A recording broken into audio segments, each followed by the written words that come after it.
अर्जुन अब केवल योद्धा नहीं रहा, वो एक जिज्ञासु बन चुका है। वो जानना चाहता है, मैं कौन हूं, ये शरीर क्या है, और जो इसे जानता है वो कौन है।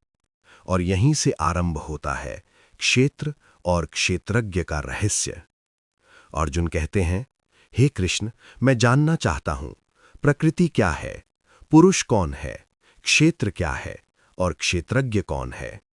ये प्रश्न केवल शास्त्र का नहीं, ये आत्मा की खोज का प्रश्न है। श्री कृष्ण कहते हैं, हे अर्जुन, ये शरीर क्षेत्र कहलाता है। ये शरीर जो जन्म लेता है, जो बढ़ता है, जो वृद्ध होता है और एक दिन समाप्त हो जाता है, ये है क्षेत्र, कर्म का मैदान।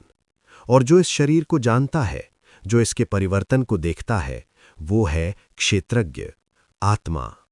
आत्मा न जन्म लेती है न मरती है, वो केवल साक्षी है। भगवान बताते हैं, ये शरीर बना है पंच महाभूतों से, अहंकार से, बुद्धि से, मन से, इंद्रियों से, इच्छा और द्वेष से। यही है क्षेत्र की संरचना। अब श्री कृष्ण कहते हैं, सच्चा ज्ञान क्या है? अहंकार का अभाव, विनम्रता, अहिंसा, क्षमा, शुद्धता, आत्मसंयम, वैराग्य। जो इन गुणों को अपनाता है वही सच्चा ज्ञानी है, बाकी सब अज्ञान है।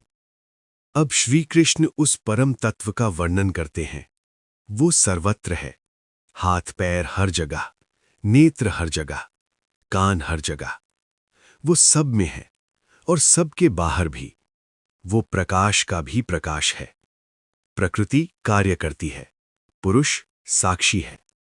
जब आत्मा प्रकृति से जुड़ती है तो जन्म मरण का चक्र प्रारंभ होता है। लेकिन जो समझ लेता है कि वो शरीर नहीं आत्मा है, वो मुक्त हो जाता है। आत्मा स्वयं कर्म नहीं करती, लेकिन अज्ञानवश वो स्वयं को कर्ता मान लेती है और यही भ्रम बंधन बन जाता है। ज्ञान उस भ्रम को तोड़ देता है। जो हर प्राणी में एक ही परमात्मा को देखता है, वही सच्चा ज्ञानी है। वो न किसी से द्वेष करता है, न किसी को तुच्छ समझता है, क्योंकि उसे पता है सब में वही एक तत्व है। अध्याय 13 हमें सिखाता है, तुम शरीर नहीं हो, तुम आत्मा हो। शरीर बदलता है, आत्मा साक्षी है।